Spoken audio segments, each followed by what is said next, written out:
Hello students, welcome to our class.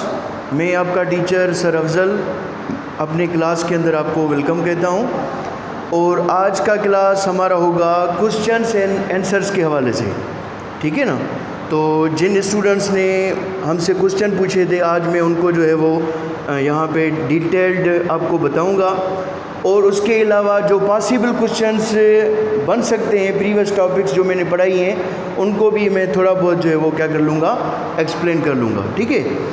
तो सबसे पहले जो मेरे पास क्वेश्चन था वो था नेहा का, कि सर हमें ये बताएं कि सुपरफिशियल एक्सपांशन 1 डायमेंशन, 2 डायमेंशन या 3 डायमेंशन क्यों होती है। बहुत अच्छा क्वेश्चन था, तो मैं इसको जो है वो आपको बताता हूँ कि superficial 1 dimension, 2 dimension and 3 dimension क्यों होती है, ठीक है। पहले तो मैं आपको जो है वो जनरली थोड़ा बहुत जो है वो इसको रिव्यू कर देता हूँ, ताकि आपको फिर जो है वो एक कॉन्सेप्ट आ जाए, ठीक है। मैंने आपको थर्मल एक्सपांशन में 3 टाइप्स जो है वो पढ़ाए थे। थर्मल एक्सपांशन के अंदर मैंने आपको 3 टाइप्स पढ़ाए थे। उसमें फर्स्ट मैंने आपको टाइप पढ़ाया था लीनियर एक्सपांशन, ठीक है। और दूसरा हमने टाइप पढ़ा था वॉल्यूमेट्रिक एक्सपांशन,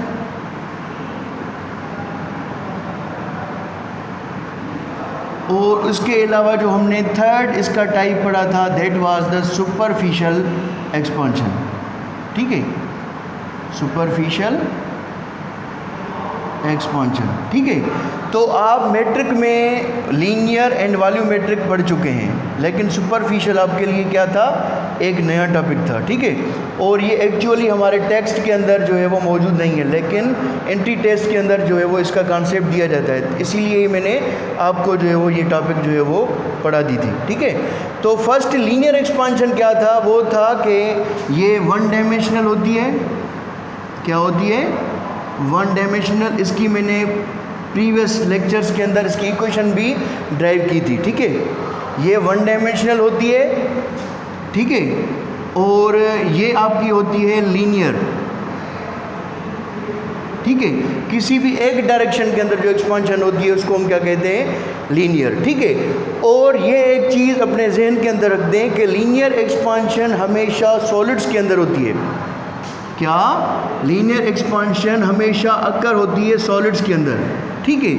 अगर हम बात करें वॉल्यूमेट्रिक एक्सपांशन की, तो वॉल्यूमेट्रिक एक्सपांशन आपकी होती है लिक्विड्स के अंदर, क्योंकि जो लिक्विड्स होते हैं उनको ही हम वॉल्यूम के अंदर ज़्यादातर जो है वो क्या करते हैं, कंसीडर करते हैं। जैसे आपका वाटर हो गया, जितने भी आपके फ्लूइड्स हैं, आपका ऑयल हो गया, आपके जितने भी मटेरियल्स लिक्विड से इन्वॉल्व हैं, ठीक है, उनके अंदर जो आपकी एक्सपांशन आती है वो आती है लिक्विड्स के अंदर, और इसी एक्सपांशन को हम कहते हैं वॉल्यूमेट्रिक एक्सपांशन, ठीक है। सपोज कर लीजिए मैट्रिक में लिखा, मैट्रिक के अंदर भी ये टॉपिक है। तो वॉल्यूमेट्रिक एक्सपांशन में क्या होता है, अगर हमारे पास किसी कंटेनर में वाटर है, ठीक है, और आप जब उसको हीटअप करते हैं, तो आपने देखा होगा कि जब आप उसको किसी ढक्कन से जो है वो कवर कर देते हैं, ठीक है, कवर कर लेते हैं, तो क्या होता है, जब आपका पानी बॉइलिंग पॉइंट पे पहुंचता है, आपको पता है कि वाटर की बॉइलिंग पॉइंट है 100 सेंटीग्रेड, ठीक है, लेकिन उससे पहले ही वाटर थोड़े बहुत टेम्परेचर पे क्या करना शुरू कर देता है, एक्सपांशन, जिसकी वजह से आपका जो ढक्कन है वो ऊपर की तरफ आ जाता है, ठीक है। तो क्या हो गया, वॉल्यूमेट्रिक एक्सपांशन इसको हम कहते हैं, और ये आपकी आती है लिक्विड्स के अंदर। उसके बाद क्वेश्चन था आपका सुपरफिशियल एक्सपांशन के हवाले से, कि sir superficial expansion 1 dimension, 2 dimension या 3 डायमेंशन क्यों होती है।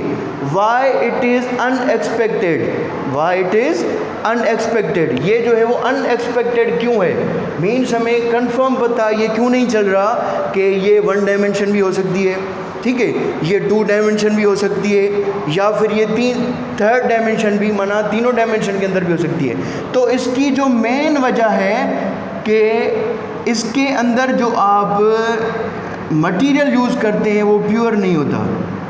एक मैं यहाँ पे वर्ड यूज़ कर रहा हूँ, प्योर, ठीक है।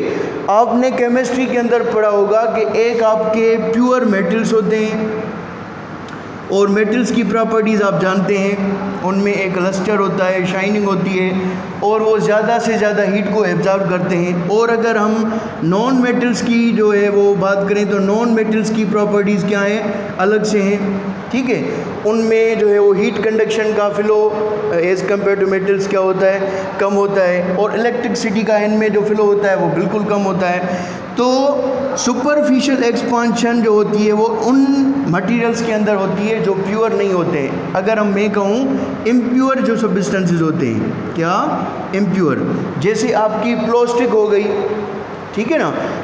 आप एक एग्जांपल जो है वो प्रैक्टिकल कर लें। जब भी आप प्लास्टिक को हीटअप करेंगे तो आपकी प्लास्टिक कभी भी जो है वो उसके अंदर एक्सपांशन एक जैसी नहीं आएगी। कभी वो किस डायरेक्शन में जो है वो बेंड करेगी, कभी किसी डायरेक्शन के अंदर बेंड करेगी। तो ऐसे मटेरियल्स जो अनप्रेडिक्ट हों, क्यों होते हैं unpredict? Because they are impure, वो इम्प्योर होते हैं, जिनकी वजह से उनकी जो प्रॉपर्टीज़ होती हैं वो क्या होती हैं, डिफरेंट होती हैं। उनके अंदर किसी एक टाइप का जो है वो मटेरियल नहीं होता, सेम जो है वो मॉलिक्यूलर स्ट्रक्चर नहीं होती, सेम एटॉमिक अरेंजमेंट नहीं होती। इसकी वजह से उनका जो बिहेवियर होता है एक्सपांशन का वो क्या होता है, चेंज होता है। तो इस टाइप के मटेरियल्स को हम क्या कहते हैं, सुपरफिशियल। बहुत जो है वो आपके ऐसे इंसुलेटर्स होते हैं जिनको जब आप हीट अप करोगे, जैसे आपका वुड है, वुड, ठीक है, वुड की एक ये प्रॉपर्टी है कि जब भी आप वुड को हीटअप करेंगे तो वो एक्सपांड होता ही नहीं है, वो बर्न होता है। क्या वुड क्या होता है आपका, बर्न होता है। क्यों? क्योंकि ये एक अलग टाइप का मटेरियल है, क्योंकि ये बर्न होता है। पेपर है, पेपर को आप हीटअप करेंगे वो क्या होगा, बर्न होगा, वो कभी एक्सपांड नहीं करेगा। तो ये आपको ज़हन के अंदर रखना है कि कौन से सब्सटेंसेस एक्सपांड कर सकते हैं। ये डिपेंड करता है कि उनकी वैरायटी क्या है, उनकी प्रॉपर्टीज़ क्या है, ठीक है। उसके बाद जो है वो सेकंड क्वेश्चन था शहजाद खासकेली। उसने भी जो है वो बहुत ही अच्छा क्वेश्चन पूछा है। उसने जो है वो ये क्वेश्चन पूछा था कि सर आपने थर्मल एक्सपांशन के टाइप्स तो डिफ़ाइन कर लिए हैं, आप हमें जो है वो उसकी एप्लीकेशंस को अच्छे तरीके से जो है वो डिफ़ाइन करें। इसका एक और दूसरा क्वेश्चन भी है, मैं उसको भी जो है वो यहाँ पे डिफ़ाइन कर लेता हूँ। लेकिन सबसे पहले इस क्वेश्चन को जो है वो आपको जो है वो क्लियर करवा देते हैं। इसने ये क्वेश्चन जो है वो दिया है कि सर आप हमें इसकी एप्लीकेशंस बताएं, थर्मल एक्सपांशन की एप्लीकेशंस, ठीक है। तो थर्मल एक्सपांशन की वैसे तो बहुत, मैं इसको रिमूव कर लेता हूँ, ठीक है, इसको मैं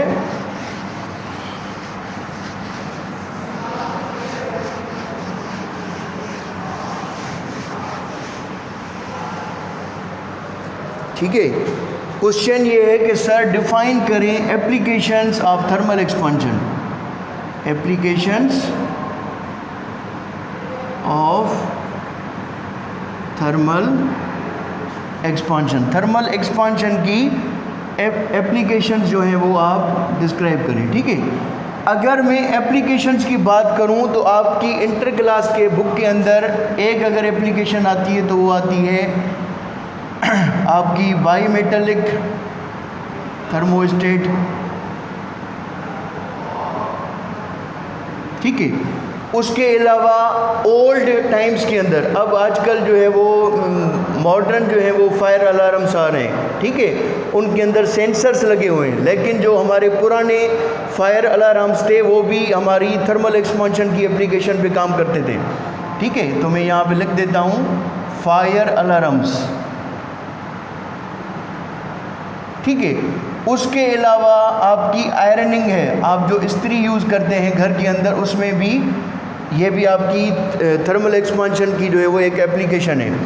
उसके अलावा कंप्रेसर या रेफ्रिजरेटर होता है, आपका एसी होता है, वो आपका ट्रिप होता है, उसमें भी जो है वो थर्मल एक्सपांशन की क्या है, वो भी एक एप्लीकेशन है, ठीक है। मैं यहाँ पे लिख देता हूँ एयर कंडीशन एंड फ्रिज, इसके अंदर भी क्या यूज़ होते हैं, आपकी थर्मल एक्सपांशन यूज़ होते हैं।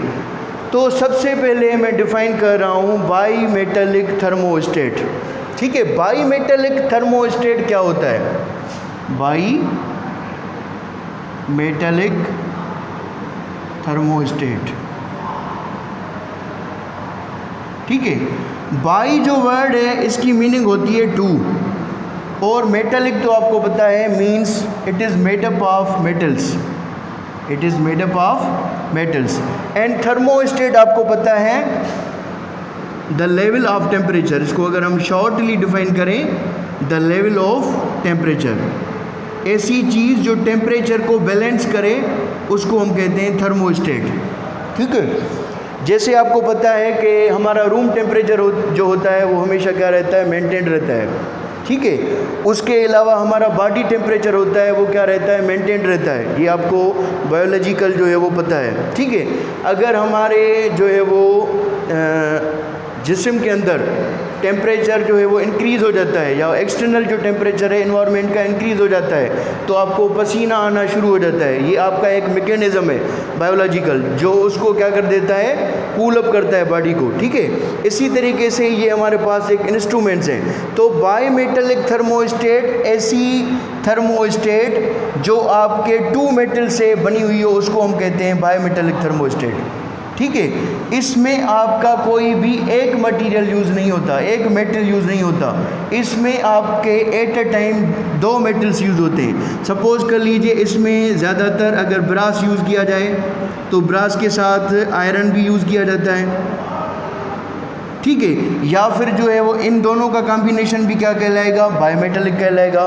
ठीक है, अगर मैं बात करूं कि एक साइड पे आप जो है वो कॉपर यूज़ कर रहे हैं और एक उसकी दूसरी साइड पे स्ट्रिप मीन्स आप सिंधी में अगर मैं इसकी डेफिनेशन बताऊं तो पट्टी, एक बार जो होती है उसको हम कहते हैं स्ट्रिप।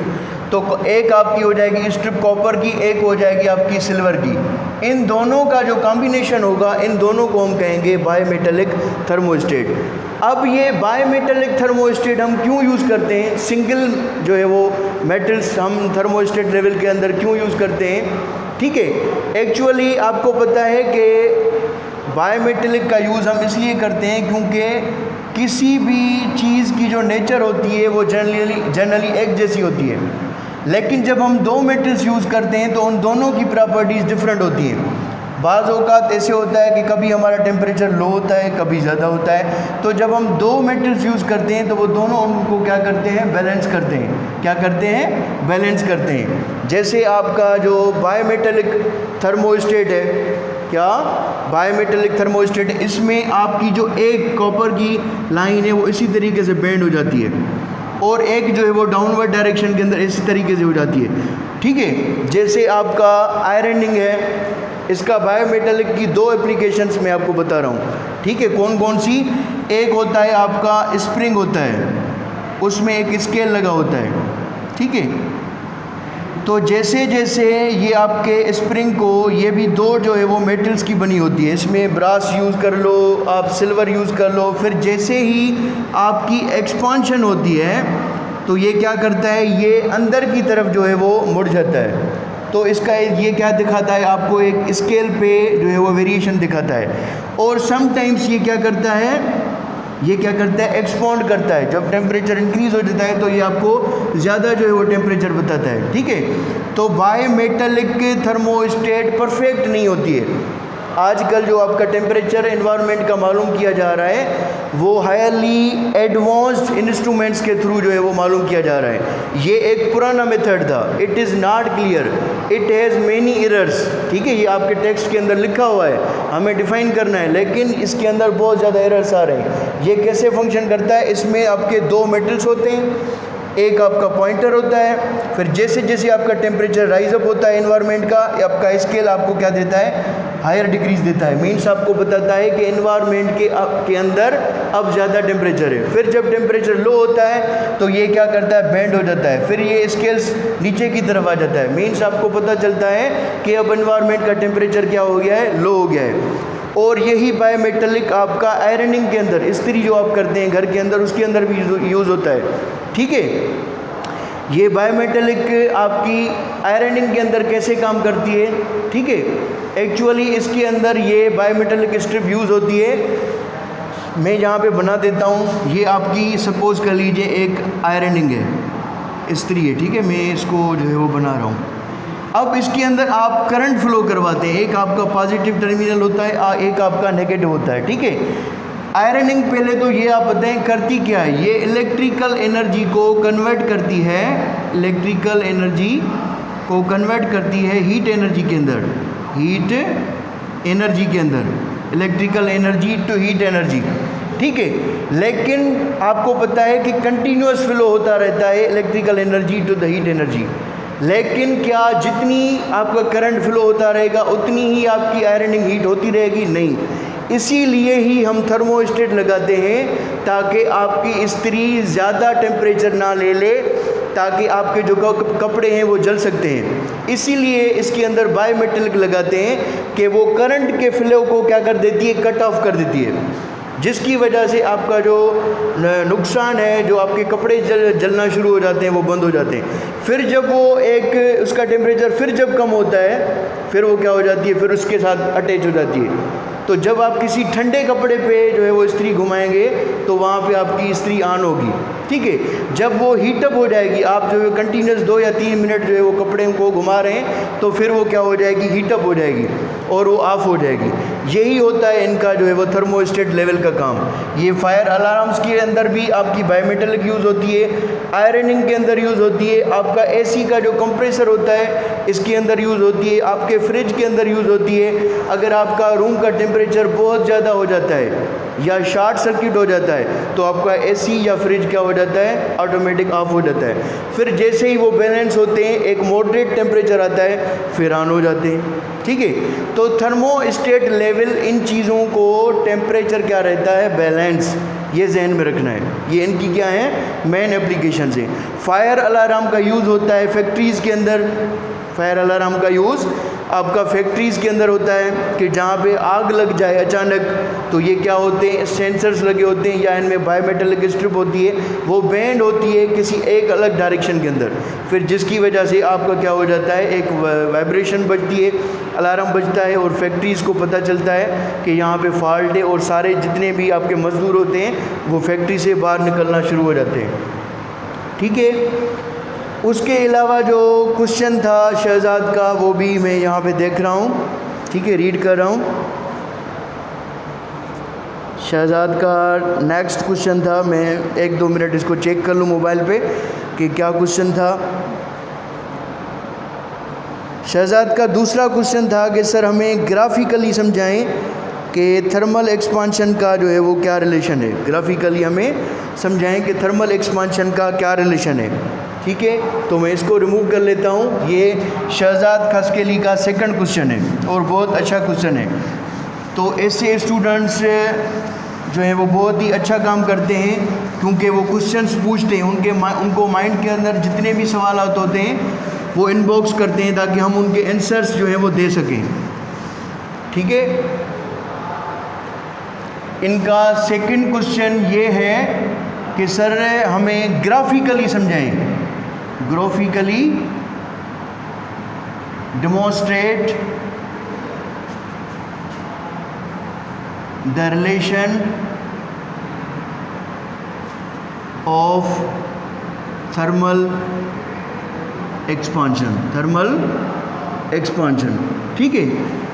अगर हम ग्राफिकली बात करें तो आपने जो मेजर ग्राफ्स पढ़े हैं वो 2 होते हैं, ठीक है। एक आपका ग्राफ बनता है स्ट्रेट लाइन, क्या बनता है, एक आपका ग्राफ बनता है स्ट्रेट लाइन। स्ट्रेट लाइन आपका ग्राफ तब बनता है जब 2 क्वांटिटीज़ के दरमियान जो रिलेशन होता है वो डायरेक्ट होता है। क्या होता है, डायरेक्ट। मीन्स एक क्वांटिटी को आप इंक्रीज़ कर लो, उसके साथ साथ दूसरी क्वांटिटी भी इंक्रीज़ हो। फॉर सपोज अगर चार्ल्स लॉ की बात की जाए तो volume is directly proportional to the absolute temperature. जैसे जैसे आपका टेम्परेचर राइज अप होगा, इंक्रीज़ होगा, इसी तरीके से ही आपका वॉल्यूम भी इंक्रीज़ होता रहेगा, ठीक है। तो इस जो है वो कंडीशन को हम स्ट्रेट लाइन ग्राफ के अंदर जो है वो बनाते हैं, ठीक है। उसके अलावा आपका दूसरा ग्राफ होता है कर्व, ठीक है। कर्व्स ग्राफ बनते हैं। कर्व ग्राफ एक्चुअली बनता है आपका 2 इन्वर्स क्वांटिटीज़ के दरमियान। क्या, आपके दो इन्वर्स क्वांटिटीज़ के दरमियान जो आपका ग्राफ बनता है वो होता है इन्वर्स, ठीक है। अगर हम थर्मल एक्सपांशन की बात करें तो इसके अंदर किस टाइप का ग्राफ बनेगा, तो पहले ये जहन के अंदर रख लें, उसके अंदर हमारा स्ट्रेट लाइन ग्राफ ही बनेगा। क्यों स्ट्रेट लाइन बन रहा है? अगर हम लीनियर एक्सपांशन की बात करें तो आपको याद होगा हमने आपको पढ़ाया था कि इक्वेशन जो है वो मैं इसकी लिख रहा हूँ कि delta L is directly proportional to L, आपको याद आ रहा है पीछे, ठीक है। और उसके अलावा हमने ये भी पढ़ा था delta L is directly proportional to delta T, ठीक है। अब यहाँ पे आप खुद देख सकते हैं यहाँ पे डायरेक्ट प्रोपोर्शन है, तो मीन्स लीनियर एक्सपांशन के अंदर आपका जो ग्राफ बनेगा that will be straight line, because quantities के दरमियान जो रिलेशन है वो डायरेक्ट प्रोपोर्शन है, इनवर्स प्रोपोर्शन नहीं है। जैसे आप जो है वो टेम्परेचर इंक्रीज़ करेंगे इसी तरीके से आपकी लेंथ जो है वो भी क्या होती रहेगी, इंक्रीज़ होती रहेगी। लेकिन एक पॉइंट यहाँ पे नोट कर लें, क्या एक पॉइंट यहाँ पे नोट कर लें, आपका जो सब्सटेंस है, सपोज़ कर लीजिए आपने जो है वो आयरन लिया है, ठीक है, और आप क्या कर रहे हैं, टेम्परेचर को इंक्रीज़ कर रहे हैं। सपोज़ कर लीजिए आप टेम्परेचर को 50 सेंटीग्रेड से ऊपर की तरफ लेके जा रहे हैं और इसी तरीके से ऊपर लेके ही जा रहे हैं, इंक्रीजिंग आर्डर है, तो क्या होगा, ये लीनियर एक्सपांशन होती ही रहेगी। लेकिन इसकी एक लिमिट है, क्या है, इसकी एक लिमिट होगी, उस लिमिट तक ये क्या करेगा, एक्सपांड करेगा और उसी एक्सपांशन को हम लीनियर एक्सपांशन कहेंगे। लेकिन फिर क्या होगा, अगर आप बहुत ज़्यादा टेम्परेचर को इंक्रीज़ कर देंगे तो आपकी लीनियर एक्सपांशन नहीं होगी, वो आपका जो सॉलिड है, जो मटेरियल आपने लिया है वो अपनी स्टेट ही चेंज कर लेगा, वो उसकी मेल्टिंग पॉइंट आ जाएगी, वो उसका टेम्परेचर आ जाएगा मेल्टिंग पॉइंट वाला, फिर वो आयरनिंग कन्वर्ट हो जाएगा लिक्विड के अंदर, ठीक है ना। आप समझ सकते हैं ये कितना ज़्यादा जो है वो टेम्परेचर होगा।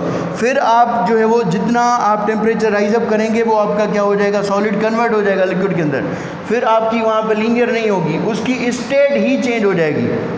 तो ये जहन में रखें, ये रिलेशन आपका तब ही फॉलो अप हो सकता है जब उससे पहले कि ऑब्जेक्ट अपनी स्टेट चेंज ना करे, तभी ये रिलेशन आपका प्रूव हो सकता है। अगर सॉलिड ने, आयरन ने लिक्विड के अंदर जो है वो अपनी जो है वो पोजीशन चेंज कर ली, जिसको हम मेल्टिंग पॉइंट कहते हैं। मेल्टिंग पॉइंट क्या होता है, ऐसा टेम्परेचर जिसमें सॉलिड लिक्विड में कन्वर्ट हो जाए, तो उससे पहले आपको ये रिलेशन जो है वो क्या करना है, कंपेयर करना है, उसके बाद तो उसकी स्टेट क्या हो जाएगी, चेंज हो जाएगी।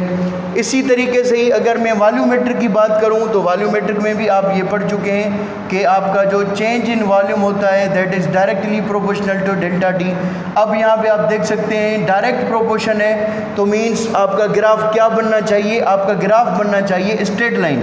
क्या बनना चाहिए, स्ट्रेट लाइन, ठीक है। जैसे जैसे आप टेम्परेचर को राइज अप करते जाएंगे इसी तरीके से आप उस लिक्विड का वॉल्यूम क्या होता रहेगा, इंक्रीज़ होता रहेगा। लेकिन आपको पता है अगर हम वाटर को जो है वो कंसीडर कर लें वॉल्यूमेट्रिक जो है वो कंडीशन के हवाले से, तो 4 सेंटीग्रेड से ऊपर की लेवल तक आपका वाटर क्या करता है, एक्सपांशन करना शुरू कर देता है, एक्सपांशन करना शुरू कर देता है, ठीक है। तो इसमें क्या होगा, अगर आप सपोज़ कर लीजिए 100 सेंटीग्रेड पे पहुंच गए तो अब ये एक्सपांशन तो होगी, लेकिन वाटर जो है उसकी स्टेट भी चेंज हो रही है, यहाँ पे आपकी जो है वो बॉइलिंग पॉइंट भी आ रही है, तो वाटर आपका कन्वर्ट हो जाएगा लिक्विड के अंदर। क्या, आपका वाटर कन्वर्ट हो जाएगा लिक्विड के अंदर।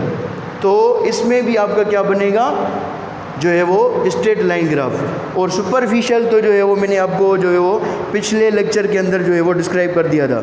तो ये जहन के अंदर रखें, एवरी सैटरडे हमारा रिव्यू क्लास होता है, एवरी सैटरडे हमारा रिव्यू क्लासेस होते हैं। तो जितने भी हम एक वीक के अंदर क्लासेस जो है वो रन करवाते हैं, उनसे जितने भी आपके क्वेश्चंस होते हैं वो आप जो है वो इनबॉक्स कर सकते हैं और उनके आंसर्स आपको ऑन सैटरडे जो है वो दिए जाएंगे, ठीक है। तो आज का हमारा जो क्लास है यहाँ पे कंप्लीट हो रहा है। इंशाल्लाह नेक्स्ट क्लास के अंदर नेक्स्ट टॉपिक को डिस्कस करेंगे। Thank you, have a nice day, और लेक्चर हमारा एंजॉय करते रहें।